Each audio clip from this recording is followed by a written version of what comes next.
Una de las modalidades o especialidades que se pueden cursar en el máster es el de diversidad genética y genómica también. Está orientada tanto a la diversidad biológica que hay en animales, como en plantas, como en microorganismos. Básicamente, el estudio de la diversidad en plantas tiene aplicaciones sobre todo en la agricultura.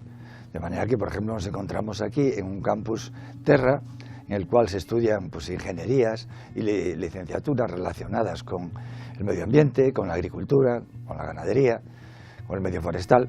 Entonces este máster da una oportunidad para profundizar en los aspectos genéticos de la diversidad de las plantas, que pueden tener una salida, una inserción laboral muy favorable en un país donde el sector primario, como Galicia, tiene relevancia. En el ámbito agrario hay mucho interés en el desarrollo de nuevas variedades de cultivos que satisfagan el mercado, pues bien porque destaquen por alguna cualidad especial desde el punto de vista nutricional, por ejemplo.